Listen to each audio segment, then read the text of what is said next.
can't afford the sky is over. Even though we can't afford the sky is over. I don't wanna see.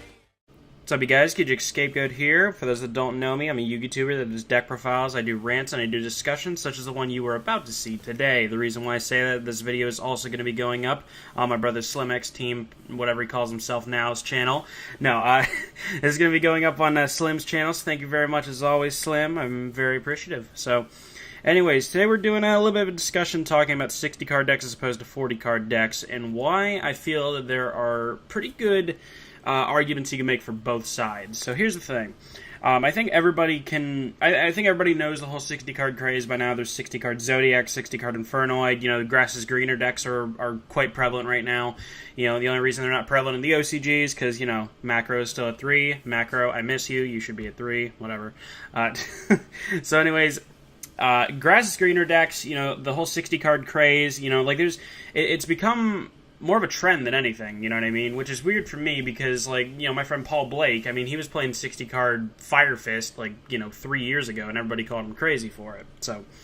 But it's funny to kind of see this surface finally. Like, Konami has always done a good bit in their power to make sure that everything they release is in some way, shape, or form playable. You know, they made fusions. They made fusions one of the best things in Yu-Gi-Oh! With the whole hero archetype. You know, I mean, like they have to make a lot of what they sell playable. So, what they've done with like some of these new, we'll say some of these new deck cores, we can say, because you can throw Invoked and Wind Witch together, and then put like artifacts in there, let's say, and then back it up with like let's say a couple copies of D Barrier, and then Triple Strike Warning, and just make it kind of an anti-Zodiac deck if you want to. So what they've done is they made Grass is Greener, and it's basically turned a lot of these graveyard decks that maybe didn't have the consistency that they needed into serious contenders. So, with that said, though, we've seen a lot of decks surface that, let's say, aren't Grass is Greener decks. You know, the 60-card Zodiac. I mean, granted, there's 60-card Zodiac, like Infernoid, I believe it is. You know, along with some Kaiju and all that stuff. By the way, it's Kaiju, not Kaijus, Slim. So, they've definitely made their mark so far.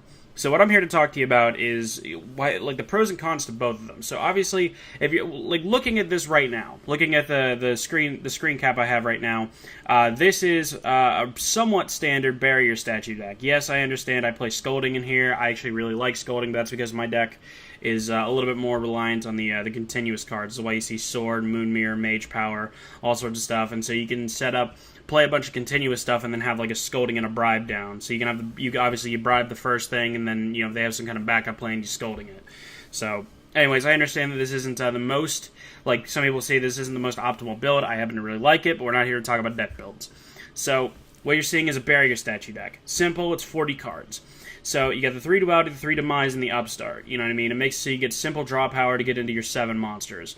So I happen to really like the build currently. You could easily change these out for dark barrier statues. I can completely understand that. But what I've been seeing, though, is, like, here's the thing. When it comes to certain lists, to me, you can't go over 40 cards because there's not enough support for such an archetype.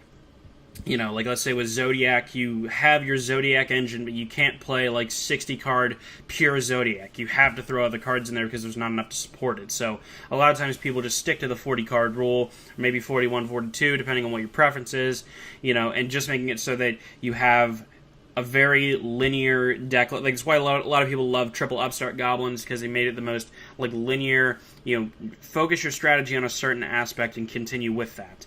So with 40 cards, you know, it's something that's been around forever, the whole 40-card rule. But that said, though, that does not mean it's the only way to make your deck playable. That said, I have I call it chess piece stun. That's what I call barrier statues. I have 60-card barrier statues. Does it work as optimally as, let's say, 40-card barrier statues? In some ways, yes. In some ways, no. It makes it so that you have more of a chance to play more... like, you have a chance to play different types of cards in here. You know, I made room for White Veil in this deck. You know, you can say, oh, Moon Mirror Shield's not that great right now, that Mage Power is just better. I completely understand that point of view. But, like, if you want to make it so that you can play cards like Scolding, Scolding's not in here right now, but I'm probably going to try and make room for it at some point, because Scolding, in my opinion, is just really good. Even if you have, like, worst case scenario, if you have Dress down and Bribe down, and then you set Scolding, it's okay, because Dress and Bribe are live before the Scolding, and your Scolding is, it's a pretty blanket answer to a lot of stuff. So this is 60 card barrier statues. In some ways yes, in some ways no, as it is optimal, let's say, as 40 card barrier statues. Like I said, it gives you the opportunity to play more, play cards that you wouldn't see quite as often. You know, you can play Curse Seal as 3 more copies of Bribe, essentially. You know, you play more Mirror Forces in here. You know, it makes it so that you're not just playing, like, with the same linear cards. You know, so, like, in the barrier statue deck that I mentioned earlier, I don't have Dark Hole and Raigeki in the main deck just because I feel that, like, if you open up, like, 2 statues plus a Dark Hole, it's a really, really bad opening for you. So I found that just kind of keeping those in the side deck and just kind of preparing for Zodiac in your own way. You know, the My Body is a Swag is an amazing card right now. Triple Forbidden Dress is really good, obviously. You know, you have these different... And, yeah, I'm testing Psychic Blade right now. I'm not saying I would recommend this card. I'm just trying it out right now. But, yeah, if you notice, it's a more linear deck list. It focuses its strategy more on stopping destruction, let's say. You know, it doesn't have lances in the main deck because I play so many continuous cards. So, it does have its weaknesses, whereas with 60 card statues, let's say, you have the chance to play other types of cards and make the deck, let's say, a little bit more versatile. Yes, I understand the extra 20 cards, it makes sure you're not going to see those same consistent openings you would with 40 cards, but if you want to make your deck more versatile, or maybe you want to add a second engine into it, that is definitely an option. That said, though, we're going to go up here. 60 card Floodgate, as I call it, which is just a deck I built for fun. I wouldn't actually recommend trying... maybe try your own variant of it. I mean, it is a fun deck to play, but this isn't, like, let's say, the most optimal. But it is something you can do, though, because you play a Barrier Statue engine, and then you could... Well, these could also be Jougans, but anyways. Then you can play Triple Banisher of the Radiance, Double Banisher of the Light. Yes, I know a lot of people don't like Banisher of the Light. I happen to really like the card. You play different engines into it and basically make it so that it's a hybrid, where it can support a Barrier Statue engine, and then it has a big attack monster like Banisher of the Radiance. With, like, a Banisher of the Radiance and, like, double Phantom Knight Sword, it's going to be really tough for your opponent to answer that if they don't have, like, let's say, a Blue Eyes alternate, for instance. But what I'm saying with all of this is that 60-card decks as opposed to 40-card decks, I believe that a 60-card deck in a lot of cases can actually make your deck more versatile, as opposed to a 40-card deck where your strategy in a lot of cases, because you're trying to stick to 40 cards and not go above it, I believe that it kind of makes it so you have to limit your strategy and limit your options in a lot of cases. You know, and that brings me to my other deck, which is 60-card Stun. 60-card Stun is definitely feasible. This is a 60-card Stun deck that actually does do pretty well. I've been testing it for a little bit. Just a couple days now, so I'm not going to sit here and say that it's the best option by any means, but it's definitely worked pretty well. I've been able to beat Zodiac with it. I beat Blue Eyes with it not too long ago. You know, it does have its good moments, absolutely. You know, if you take your general idea, like, okay, you got the 3 Dynas, that's pretty, like, it's probably the best anti-meta card in the game right now, is Fossil Dyna. You got Triple Myrmilio to thin the deck out. It's a nice 1600 beater if you're able to get over your opponent's stuff. You know, like, let's say Zodiac or whatever, if you want to pop a Myrmilio, that's totally cool. You know, like, it did its purpose, you know. And it makes it so you can't pop one. It makes it so you have one less ability to pop. The Thunder Kings are good, especially if you're going first. The Rabbits and the Thunderbirds, I actually think are very underrated right now. I think, in general, you have different options, like, let's say, Chain Beat. If you have General Chain Beat with no Gardens in it, I feel that it actually has a pretty good shot at playing against Zodiacs, because they're not going to be able to Dryden any of your stuff. Thunderbird comes back in 1950, which they're going to have to kind of play around in order to get over. If they try to Castell it, obviously, you just chain Thunderbird and bring it back next standby phase. And also with Wicked Witch, I actually think Wicked Witch is one of the better anti-meta cards, like, in the game, just because it's so difficult to get rid of in a lot of cases. Because, again, you pay 1,000, stays on the field. Pay 1,000, stays on the field. Pay 1,000, stays on the field. Back at Nationals in 2016, I was able to use that with Kaiser Coliseum and other cards, and I made my own deck called Wicked Witch Stun. You can ask Slim about that. It was hilarious. But what I'm saying with all of this is that it makes it so you can make it so your deck is not as linear. It has more elements to it. You know, it has this Chain Beat, I'm going to have constant field presence element to it, which actually does a good bit against Zodiacs, because a lot of times, like, let's say if they're playing Kaiju in their deck, which they usually are, you know, the Rabbits and the Thunderbirds make it so that's not nearly as much of a threat.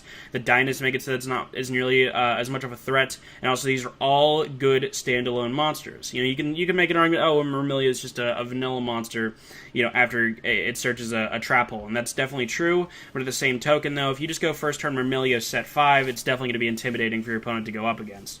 So the Necro Valleys, they're just good. The new Rata obviously makes it broken. Which usually you're not going to have, if you're trying to play more of just an anti-meta or just a pure stun deck or whatever, you're not going to have room, obviously, for all of this.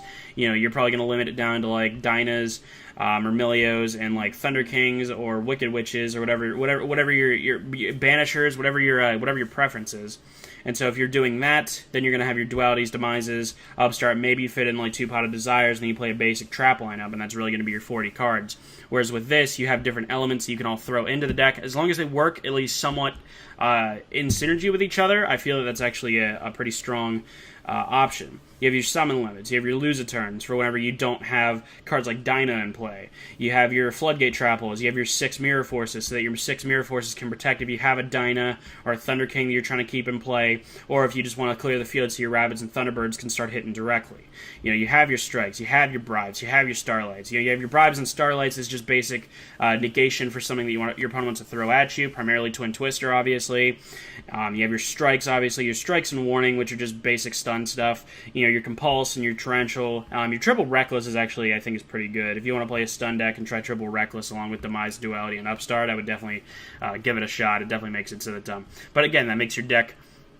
That's 3 more slots though, so your deck is in a lot of cases going to be a little bit more linear, which is good in some cases.